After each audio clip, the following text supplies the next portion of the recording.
Dites-moi monsieur, comment allez-vous monsieur? Bah écoutez, ça va bien monsieur Pilou et vous? Oh bon, ça va, ça va. Bon. Fatigué, hein, il fait très chaud. Il fait chaud et nous sommes au round 3 de Val d'Argenton. Du CFD, une round 3 du CFD. Ouais, exactement. Au Val d'Argenton. Bon, on va tout donner, on a une voiture normalement qui devrait être très rapide. On a nos fameux nouveaux pneus qui sont là depuis Vesoul où on sait que ça marche bien. On est sur une piste de karting. J'ai très envie de performer ce week-end, donc écoute, j'ai hâte de monter dans la voiture et d'aller essayer ça tout de suite. J'ai très hâte. Et toi, qu'est-ce que t'en penses? J'ai chaud. C'est ce que j'en pense, j'ai très chaud là. C'est pas mon problème, au prix où je te paye, tu mets ta tenue au circuit et on va montrer un peu d'image à nos copains. Allez, c'est parti, go.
Où est-ce que tu disais? Le trou là? Ah, y'a vache.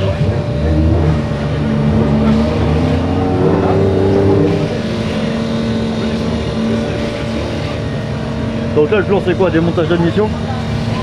Démontage de la tubulure. Et après on voit si le turbo il est abîmé ou pas. Bon, je vais avancer maintenant parce que du coup, L'escargot du turbo qui est mort. Ok. Parce que là, Là il n'y a pas lourd. Hein. Là,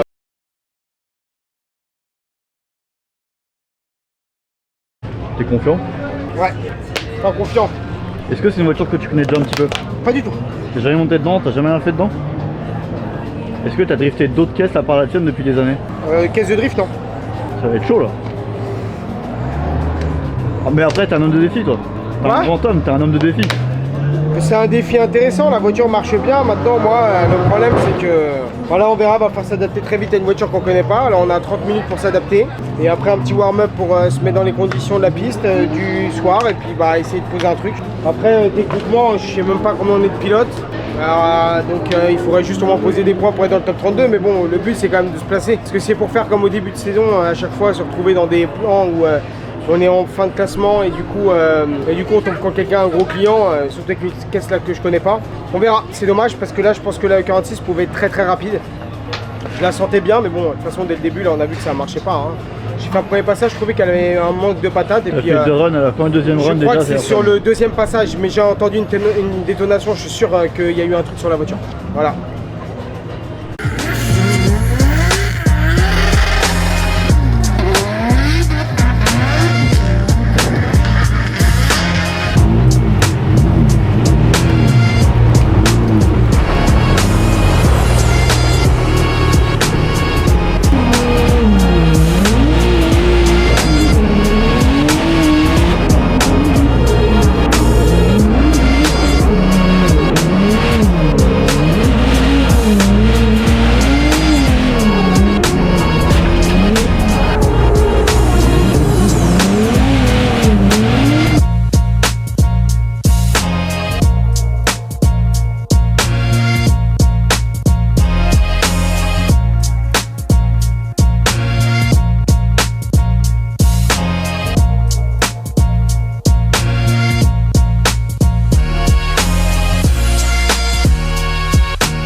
sa voiture, un problème de turbo qui a lâché. Monsieur Fiabilité rencontre des problèmes, mais tout de même au rendez-vous. Oh là, attention avec cette voiture. Et il ne s'en cachait pas. Hein. Il sait que la voiture a de la puissance. Il y a quelques réglages encore à faire sur cette voiture qu'il découvre. Hein, il vient juste de la prendre à l'instant. Pour autant, les transitions se font assez bien, assez rapidement. Franchement, pour un premier passage, avec une voiture qu'il découvre, c'est vraiment très très bien. Et vous avez donc le tout. Il savait que c'était mal embarqué. Hop hop, salut, on vous coupe dans la vidéo. Nous c'est LPS Performance. Voilà, on est les sponsors de Vincent Ferreira. Donc on est une société où on fait la reprogrammation moteur. On a 2 casquettes, on fait par rapport à RS-Tronic, qui est notre réseau pour tout ce qui est véhicule d'origine, calculateur origine, et on fait de la gestion prog, donc sur tout ce qui est EQ-Master et tout ça, Max EQ et compagnie. Aujourd'hui on a décidé d'accompagner Vincent. Notre structure elle est à Vierzon. Et on a un autre projet aussi qui va être en cours. On construit une série 1 avec un moteur VR6, moteur atypique, qui va développer entre 900 et 1200 chevaux et dans laquelle Vincent va participer au développement du véhicule.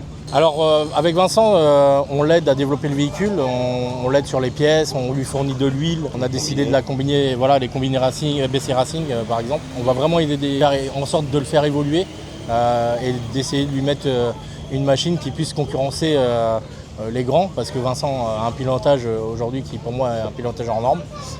Donc on essaie de l'accompagner au mieux et d'être présent sur chaque manche pour pouvoir l'encourager.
Seule fois, Vincent Ferreira cette année a accédé au top 16, saison pour l'instant assez différente dans le déroulé pour le dernier cité. Est-ce qu'il va au top 16? Non, il ne va pas au top 16, mais Fabien Tisserand, oui, lui il y parvient, il accède donc à l'échelon supérieur. J'imagine que le contact et la touchette ont pesé lourd dans la balance. Tout à fait, tout à fait. Je pense que Vincent il ne voulait pas laisser partir, Vincent qui est en double monte parce que bon, son véhicule est un peu mécanique, mais qui n'a pas voulu laisser, voulait pas laisser partir en Tisserand, voilà, qui parte. Il était un peu trop optimiste, petite touchette et il perd le battle là.